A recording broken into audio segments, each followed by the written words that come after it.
All right, this is part three of disassembling a long train, a talking action long train. And I mentioned these weights before. This is the front axle weight. I told you about how much I was going to say that I was going to look up how much it weighed. All right, this particular weight right here, it weighs about 200 grains. All right, the engine compartment weight, that one weighs about 219 grains. And then the rear weight right here in the back, that's 223 grains. So it's all told about 450 something grains added to the weight of a train. So when you pick up a talking action train, all this added weight lets you know that you are picking up a heavy train. Anyway, so that's that. We'll move these out of the way. And we're going to talk further about the disassembly of the Loco here, and going to talk about some parts that are sitting around. All right, this obviously that's the motor. Right there is the motor. This is the gearbox that's just behind the motor, and then moving further back, right here is the integrated circuit board, or IC chip board, or just IC board or circuit board. And we're going to move this piece of tape down.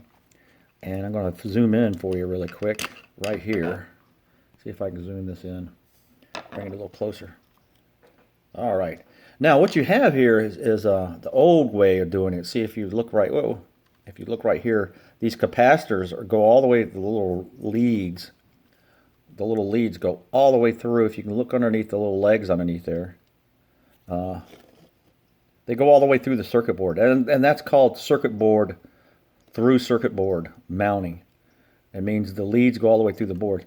But this is both. This has modern mount system also. This is called surface mount technology.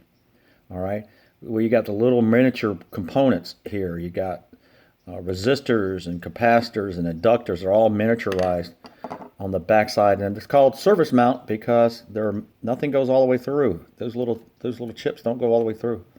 They just set them down on top of the circuit board, heat it up, and they set down. So all the talking and the stopping and the noise and the music and everything, that comes from here. You got some capacitors here and some chips. You got some capacitors here and some chips right here that do all the work. Anyway, that's a circuit board. All right, so here's your wires that bring you into power into. Let me wind it back up. Oh, wrong way. This is the power wires that bring the basically 4.5 volts up into the train up here. And this comes into the bottom left-hand corner of your circuit board right there. All right.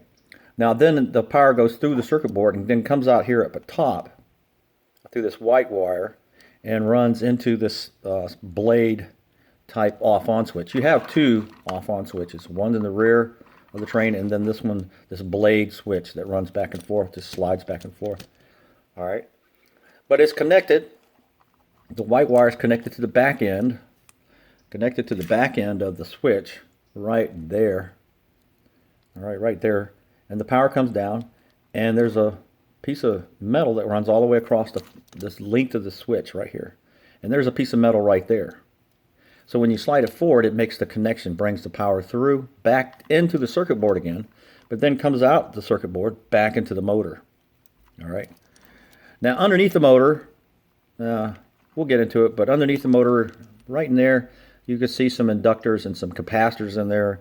And what they're doing is that they're there to protect the circuit board, because when you turn on the engine, that 4.5 volts also has current flowing through it, and your motor likes that current. That makes it go fast, but your circuit board here does not like that current, and it'll burn up those miniature components in there. So a lot of times when you hear people talking on YouTube, and they'll talk about, well, I'm going to put in these 1.7 volt batteries and make my train go really fast. Well, if you do that, you'll be putting too much current through your train, and that fuse that I showed you about, that fuse that's over here, you'll burn that fuse up, and then your train doesn't move anymore because you break the complete circuit of the batteries. So you should use the standard batteries, just the standard batteries. All right, do not use these high input, ultra, what's that say, ultra lithium, those will burn up this train.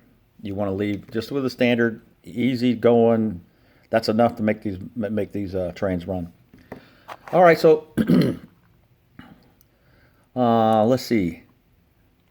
All your wiring is over here on this side. All the wiring, you got the wire from the switch back to the circuit board, and then all the wiring runs back. We got that wire runs back underneath, and this other blue wire runs back into the motor. All right, but that's the net for this one. I mean, it's a real short run around the engine, and we'll go to the next one, part 4.